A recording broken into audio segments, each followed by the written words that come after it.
architects of tomorrow. Who will build the new world? आखिरी नई दुनिया बनाने वाले कौन होंगे? Who will establish the new world in the end? और नई दुनिया बनाने में जो फेल हो जाएंगे वो कौन होंगे? And who will fail in establishing it?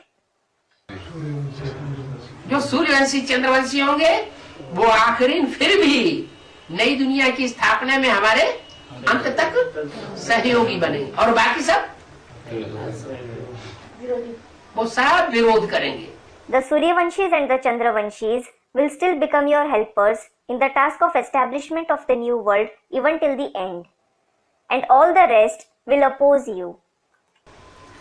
डट के विरोध करेंगे भले एडवांस की बीज रूप आत्माओं में क्यों न हो. They will oppose you vehemently, even if they are the seed form souls of the advanced knowledge itself. वो बीज रूप आत्माएं आधार मूर्त जड़ों में जाकर के मिक्स हो जाएंगी, उनको सहयोग देंगी. Those seed form souls will collude with the root form souls and help them. क्योंकि उनमें ज्ञान की कमी है. It is because they lack knowledge. तो जितना जो कुछ टटपुड़िया ज्ञान है उन कच्चे बच्चों में वो उनको ज्ञान की पावर भर देंगी. So, those weak children will fill them with the power of knowledge, the little amount of knowledge they have.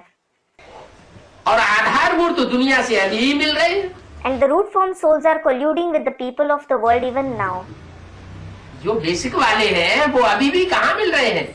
With whom are those of the basic knowledge colluding now? जैसे दुनिया की चाल है, दुनिया की रमक है, उस भक्ति मार्ग में वो मिक्स होते जा रहे हैं.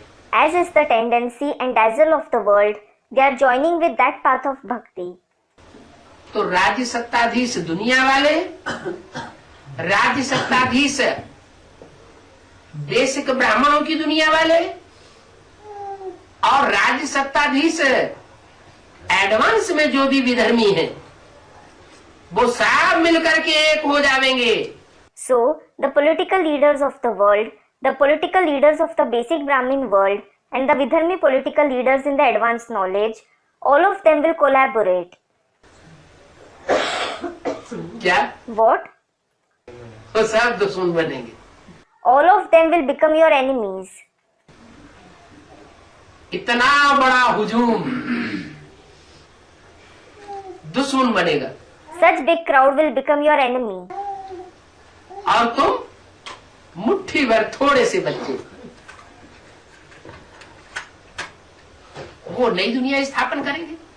And you few handful of children will establish the new world. तो क्या ऐसी शिफ्ट होगी तुम बच्चों में जो नई दुनिया स्थापन कर लेंगे और वो नहीं कर पाएंगे? What such speciality will you children have that you establish the new world and they won't be able to do that? एक बाप दूसरा न कोई. Student, one father and no one else. One father and no one else? माने एक बाप के स्नेह में पिरोए हुए होंगे और कोई से स्नेह करने वाले आजू बाजू वालों से माने स्नेह का धागा एक के साथ बंधा हुआ होगा, ज्ञान का धागा एक के साथ बंधा हुआ होगा. It means you will be threaded in the love of the one father. You won't love anyone. What about those beside you? You won't love those who are beside you. It means the thread of love and knowledge will be tied with the one. एक होता है love और एक होता है ला. One thing is love and the other is law. ला माना ज्ञान और लव माना याद, स्नेह. Law means knowledge and love means remembrance, affection. तो ये ज्ञान योग का धागा एक के साथ बंधा हुआ होगा. So, this thread of knowledge and yoga should be tied with the one.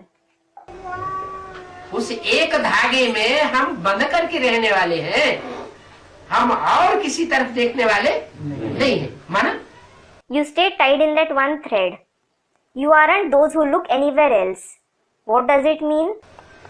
माना हमारा संगठन इतना मजबूत संगठन होगा थोड़े से मुट्ठी भर बच्चे होंगे, जो दुनिया में और किसी का, किसी धर्म पिता का, धर्म का इतना मजबूत संगठन नहीं हो सकता। It means your gathering will be so strong that though there will be a handful of children, there can't be such a powerful gathering of any religious father or any religion in the world. इसलिए बोला ये पांडवों का किला ऐसा मजबूत किला रूपी संगठन बन जाएगा कि एक भी विकारी इसमें पांव भी नहीं रख सकेगा। This is why it was said, the fort of the Pandavas becomes such a powerful fort in the form of gathering that not a single vicious soul will even be able to step in it.